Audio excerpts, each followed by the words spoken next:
Welcome to Live, Love, Engage, the podcast where we share practical advice from a spiritual perspective on how to create a life and business with more impact, influence, and income.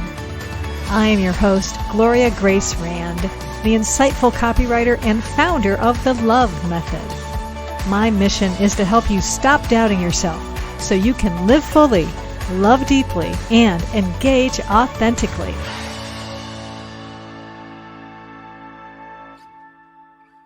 Namaste and welcome to Live, Love, Engage. I am Gloria Grace Rand and delighted, as always, to have a guest on the program today. And we are going to have a lot of fun. I can just tell you that that's going to be my sneak preview, is that we're going to be having a lot of fun talking about meditation, believe it or not. So my guest today is Pragito Dove, who is the global authority, or maybe not the global authority. I may be putting words in her mouth, but or at least a global authority on expressive meditation. And she's also founder of the #1 expressive meditation training school in North America. She's an internationally recognized author, hypnotherapist, coach, and speaker with over 20 years experience. And she helps entrepreneurs, leaders, and CEOs align their mindset to allow more peace, time, and financial freedom.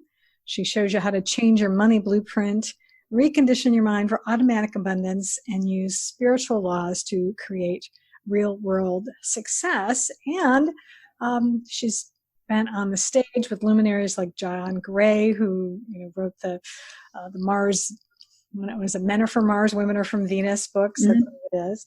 And she also just recently, we're recording this in August, she just actually released her newest book called Lunchtime Enlightenment, Expressive Meditations for Manifesting Peace, Prosperity, and Passion. So with that, welcome, Pragito. Well, I'm thrilled to be here, Gloria. Thank you so much for having me. Well, I am thrilled to have you because when someone recommended me or recommended you to me on the show, I thought, ooh, this sounds like a really good person to have on. So I'm excited to talk about it. So I thought where we would start is to tell me a little bit about expressive meditation, because I've done Vipassana meditation, I've done just guided meditations, but I've never heard of expressive meditation. So can you explain what that is? Yes, absolutely. So it's about expression. So the expressive meditations, and I'll take the laughter meditation as an example then, because I know you want to talk about the laughter as well. The idea of the expressive meditations is to express out of our body-mind any repressed sadness, grief, joy, laughter, anger, frustration, fear. Because what happens is we repress all these emotions. Many of us do. I did. This is how I got into these meditations, because I had a very difficult childhood, and I repressed my anger, my fear, and my sadness, and decided to live in my head because it was, I just didn't want to get hurt anymore. But of course, I built up a lot of repressed emotion in my body, because the body acts like a shock absorber and will absorb all this for us. But if we're not careful, the body reaches a point, just like a car with the shock absorbers, where it can't absorb anymore for us. And that's when the body then goes into dis-ease and illness. So what happened to me was, because I was also smoking about 30 cigarettes a day, that was another way I was repressing everything, is I just kept having this terrible recurring back pain. And it was tension, because with tension we clench up like this and the body's all tense, so it creates all this pain. So when I found these expressive meditations, I was absolutely thrilled, because for example, with the laughter, the first stage is we laugh. We just laugh. Ha, ha, ha, ha, ha, ha, ha. You know, just start laughing like that. And what happens is, like, energetically, that opens us up and it starts to release all these tensions. Laughter is incredibly good for the physical body in terms of releasing tensions. And you can all try this at home. I'm sure you all know how to laugh, so we don't have to go into that. But the more you laugh, the more tensions you release from the body. And also, the more you laugh, the more tensions you release from the mind. You can't be worried and laughing at the same time. That's true. So laughter erases worry, anxiety, and fear. In those moments when you are totally laughing, you become free of the mind. And that is a very exciting idea, because, you know, most people with their difficulty with meditation and just with their lives is the mind is just constantly sending these judgments and comparisons and, oh, that's never going to work, and kind of negative thoughts like that. Yes. And so when you make laughter a practice every day, it's pretty easy. You know, you can go on YouTube and find things to laugh about, your favorite comedian or whatever, and laugh. What it helps to do is break up the dominance of the mind, because the mind cannot be putting you in this fearful grip when you're laughing. It breaks it open, because laughter is a very powerful energy. So the first stage of the laughter meditation is just laughing, like, just start laughing for no reason. And it's easier maybe if you get yourself started with a YouTube video or some friends. And then the second stage is sitting in silence. So it's a very simple technique. And what people find is how easy it is to drop down to your center, down here 2 inches below the navel, to drop down to your center of silence and peace very quickly after doing a bunch of laughter. It just makes it easier. So that's an example of an expressive technique where you express out your energy. And then in the second stage, it's much easier and quicker to drop down to your inner silence. That makes so much sense. Because I know when I've, let's say, been challenged by something's happening in your life, and you get all worked up to try to be able to then, you know, they say, okay, just sit quietly and not, you know, and make your mind go blank. It's like, that's not going to happen very well. That's practically impossible to do. Yes. Yeah. But you know, so, you know, let's say you're all worked up and you get really angry and frustrated. So there's two techniques, and I'll tell you the easiest one to do first is the gibberish technique. And these are all in my book, by the way, for everybody listening.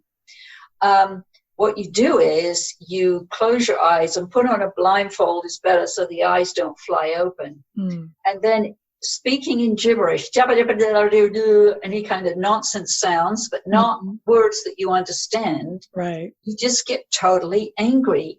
You just get into the energy of it, because what you're doing is you're dumping it out, you're releasing it in a meditation context.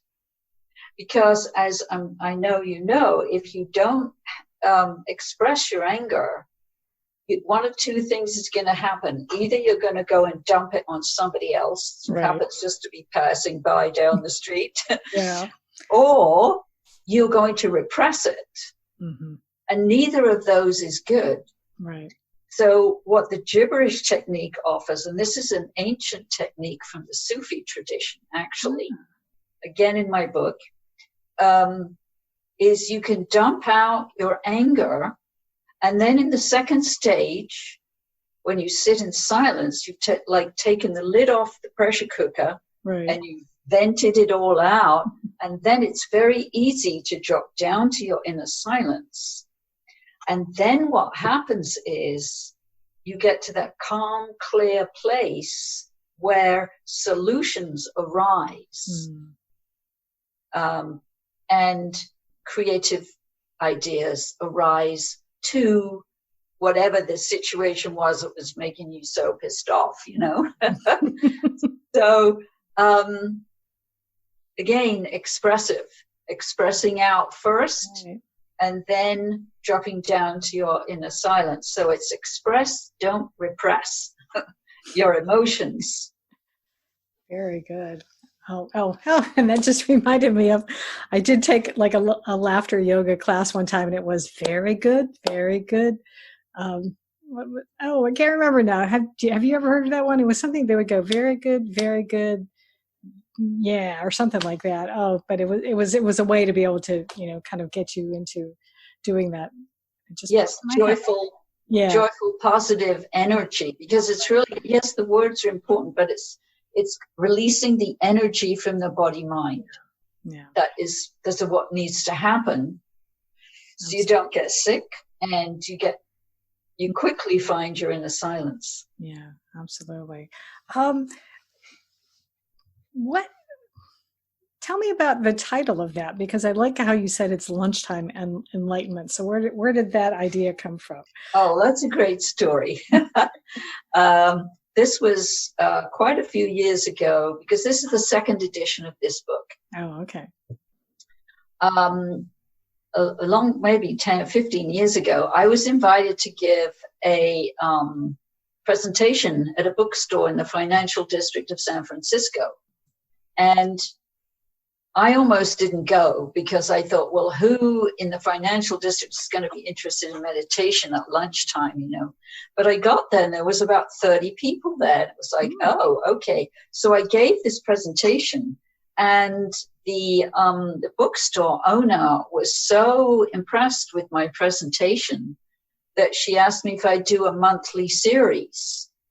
And we called the monthly series Lunchtime Enlightenment. Oh, very nice. Okay. Yes, and then she had to go to New York, and she was telling all the big publishing houses about this. And I got a call from Ballantine Books in New York asking me, "Are you going to write a book?" So I said, "Yeah, yes." Sure. And so I wrote the book, and there was a bidding war over the book, actually. Wow. And I got a very, very big advance. Well, yes. Good for you. Nice. Yes. Thank you. So it's just a great story of say yes to opportunities. Because I almost thought, well, this is not going to happen. Why bother to go? Right. Say yes to opportunities, because you never know where it can lead. Yeah, you know? That's for sure. Well, good for you. Thank you. That's tremendous. I'm writing a book myself right now, but I don't know that I'll have Ballantine Books calling me, but that would be awesome. So maybe I'll just set that intention. Yeah, why not? Why not? You never know, right? You just never know. Yeah. Tell me a little bit about why you believe it's important for an entrepreneur in particular to invest in themselves, and especially perhaps investing in taking the time to learn, you know, like meditation techniques. Oh, well, I'm an entrepreneur. You're an entrepreneur. Yes, I think it's extremely important to invest in yourself, in your own growth and expansion, because, I mean, you are the business. Mm-hmm. And it's actually amazing how much conditioning we have in the mind, which is not supportive of us being successful entrepreneurs, particularly as women, you know, because we inherit all kinds of conditioning and judgments from our lineage, from our ancestors. And this is an easy way to self-sabotage and stop ourselves. So, and you know, I'm speaking from my experience and from all the women that I work with, because I actually only work with women entrepreneurs in my private practice with the hypnotherapy, and then in the trainings with the meditations, is that first of all, we have to become aware of all these conditionings and heal them, change them, transform them, because we can change the blueprints in the subconscious that were put in us. So, for example, I had a really bad conditioning around money when I was growing up. We actually had money. I guess my family was just sort of in the middle class. But my mother somehow believed we didn't have any money. And she lived in this incredible fear, lack, and scarcity about everything, which, of course, I absorbed. Yep. And it was only when I started doing the meditations, which bring insight and understanding, and when I started doing the hypnotherapy work, that I realized, oh, wait a second, we did have money. So that was an illusion that I had inherited. So I had to clear all that out of my subconscious so that I was able to take my business to 6 figures, because I cleared all that stuff out of the way. Now, you got to have good content for your business if you want to get to 6 figures. But that I have found with entrepreneurs is the main thing that is in the way. These old wounds that need to be healed, and these old patterns of, I don't deserve it, I'm not good enough, which is very common. And especially in women, as I say, because women, we have been put down for centuries as second-class citizens. Yeah. And we have to really claim our power back, and our creativity, and our sense of self-worth and self-deserving, so we can step out and offer what we have, the wisdom, because women have incredible wisdom to offer. Yeah, absolutely. Boy, I can so relate. I think our mothers were cut from the same cloth, because and I know one part of it I understand. She grew up during the Depression, but again, we had a middle class life. She worked as well as my father did, but she was always crying poor to her mother. And yet I had dance lessons, I had music lessons, I went to Girl Scout camp in the summertime. So, we, for all intents and purposes, and it's interesting, I was actually just writing about this in my book lately, and just realizing that, yeah, no wonder my sister thought I was spoiled. I was, in a way, because I did have a lot of advantages. And yet at the same time, I took on those same types of beliefs that were not mine to hold on to. Which, and you mentioned one thing about that, we do, it is important for us, especially as women, I think, to be able to start tapping into that inner wisdom and intuition. So what do you find is the best way that we can do that? Well, certainly these expressive techniques. For example, the laughter meditation is the best meditation I recommend for unleashing your creativity. So because it releases your joy and high vibrations that helps creative ideas come through. So that's something that I highly recommend for people. I can't remember. Sorry, could you just say the question again? Well, I just wondering, how do we tap into our inner wisdom? And what's a good way to cultivate it? Yes. So definitely I recommend laughing every day and really cultivating that, because it will help you. And the other thing it helps with, as I mentioned, I think, is it raises your vibration for the law of attraction. And so you want to be in a high vibe energy. So with law of attraction, I say, like, on a scale of 1 to 10, 1 being a very low negative vibe, 10 being the highest vibe, you want to try and keep yourself up at an 8, 9, 10, Yeah. And laughter, look, it's free. Yeah. It's a great way to do that when you incorporate it into your day. And the other thing is to become a witness to the mind. This is a very powerful technique, which you probably know if you've been doing Vipassana, created by the Buddha 25 centuries ago, to learn to disidentify from the mind, to sit back and simply watch the thoughts go by. Just let them go by, because thoughts are shadows. They are not real. They are figments of the imagination. Right. And the other thing is that they are all from the conditioned mind, which is very limited, because our ego mind only has information in it from the past. Yeah. And so it will not be supportive of anything that is new or outlandish, right. or because it goes into fear. Because like, what are you doing? Oh, that's not going to work, you know? And so to learn to become a witness to the mind, and I have a whole chapter on this in my book, is a very powerful thing. And you've probably already experienced that, so that you're not at the effect of what the mind is saying. And so what I say is, learn that your heart and your soul are the master, and the mind is the servant of the heart. Ooh, I like that.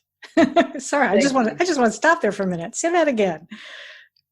The heart and the soul are the master, and the mind is the servant of the heart and the soul.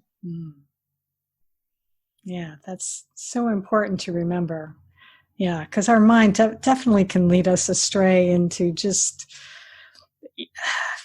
places that don't serve us, I think is the best way to say it. They really don't. Exactly. Yeah, even though it's of the best intentions, it thinks it's trying to protect us, but often, especially with women in particular, and people I've talked to and myself, and case in point, it just serves to keep us small and not shining our light, which I believe we're all designed to do.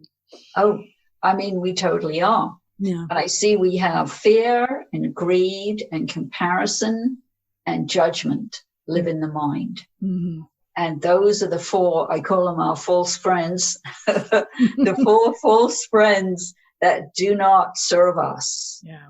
And one thing I always like to mention to people is to watch the judgments of the mind, because I think the number one cause of suffering in the world is judgment.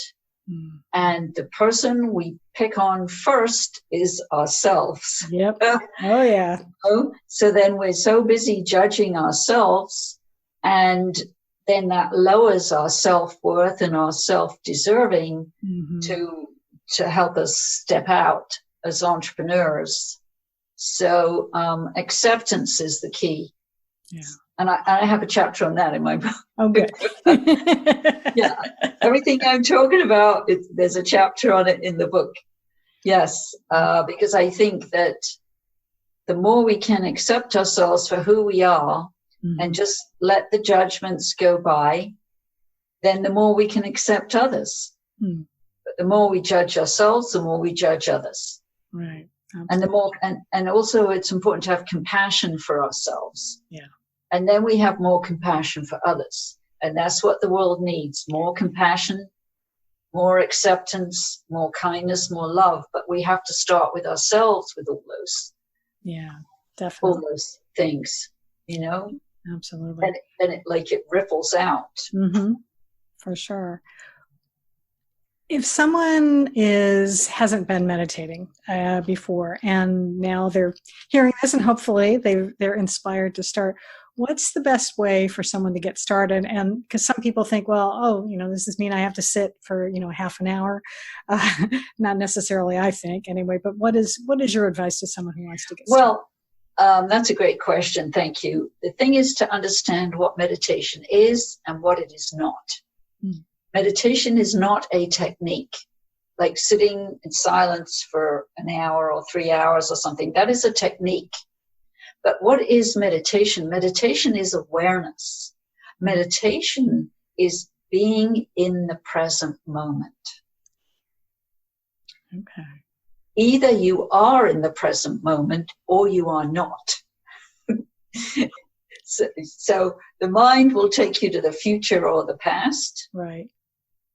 And with awareness, you keep bringing yourself back to the present.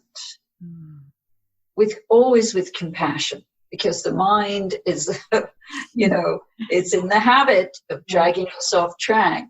But it's a very simple thing. It's free. And I suggest people start there, because then you don't have to do any sitting or anything if you don't want to. Of course you can if you want to. Right. But just understand that meditation is awareness, self-awareness. And are you present with yourself and the person you're talking to or the situation you're in or not? And it's pretty simple to know, Yeah, that's true. And then just come back to the present. Because what happens, and I'm sure you know this, then over time, bring that quality of presence into your life, into every relationship, into every conversation, into every action you take. There's always with this quality of presence. And that transforms everything. Because presence contains love, it contains joy, it contains peace, creativity, wisdom. Everything is contained in that present moment. And that is the gift we all have. Yeah. It's amazing. It's something that is so, like you said, it doesn't cost anything. It's just costs time, I suppose, of just taking the time and being intentional and just saying, okay, let me be present with you, like right now. Right. As opposed to thinking about, 12 other things. And that's one thing I've learned in doing this podcast is probably from where I started at the beginning, where sometimes I'd be thinking about, what's the next question I want to ask? But I really have been, I made myself learn to be more intentional about really listening to the guests so I can just be present with you and then trust that something you say will trigger and then I'll be able to come up with another question. And that's a fantastic example, because then the conversation flows from that quality of presence spontaneously, and then the wisdom flows from each of us. And so then it's just perfect, and everything is said that is meant to be said in that particular interview. Yeah. That's how I feel about the interviews. I just trust that I'll say whatever is the right thing to say for this particular day with you and your listeners, and everybody will benefit. Absolutely. I'm definitely trusting that for sure. Because I know that you've, in just a short amount of time, have dispensed a lot of wisdom, and I really appreciate it. Thank you.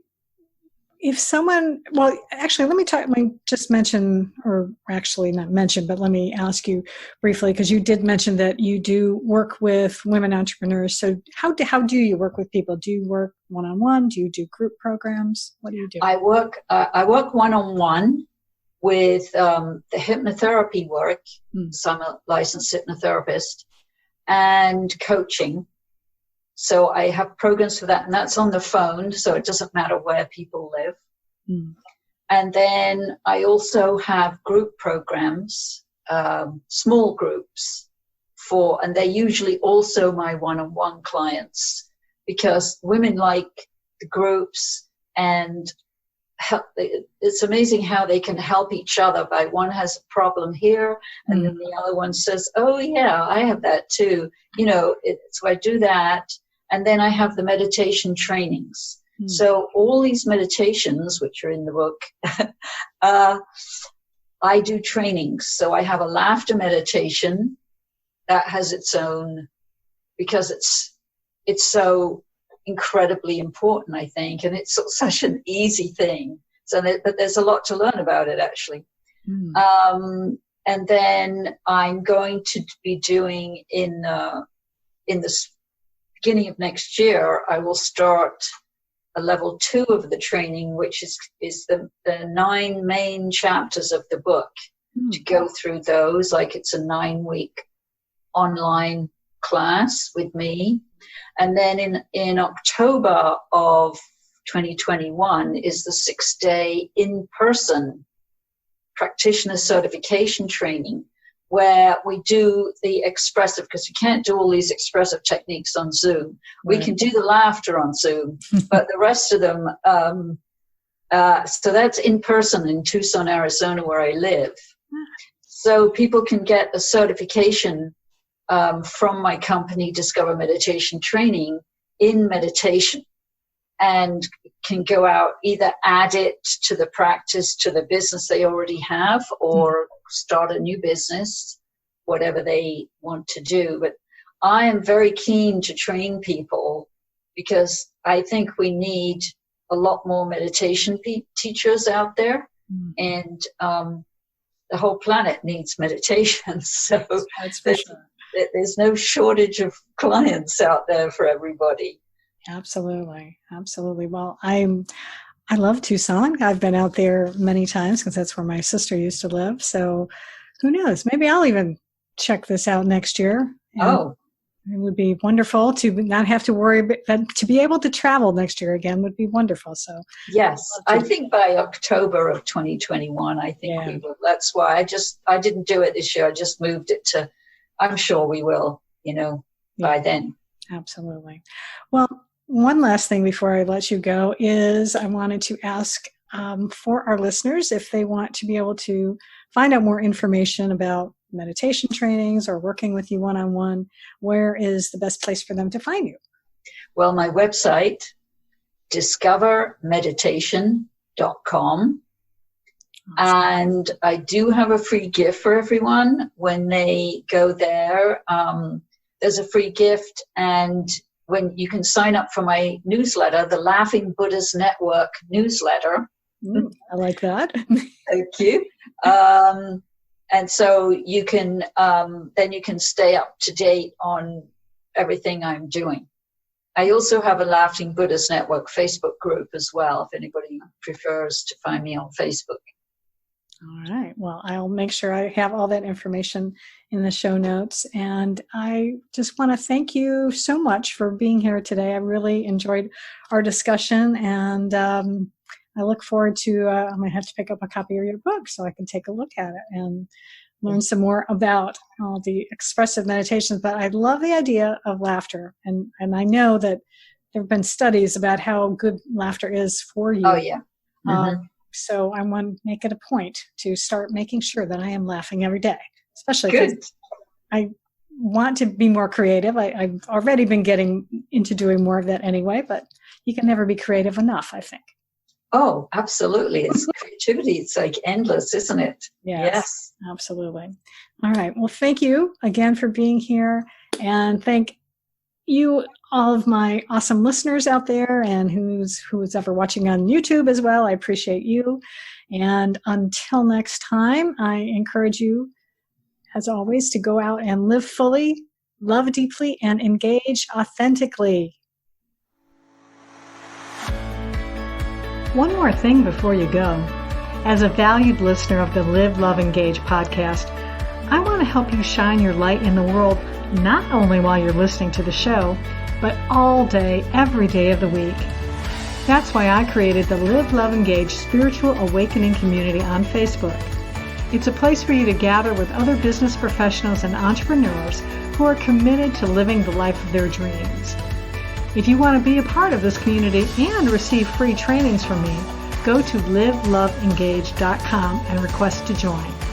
That's liveloveengage.com.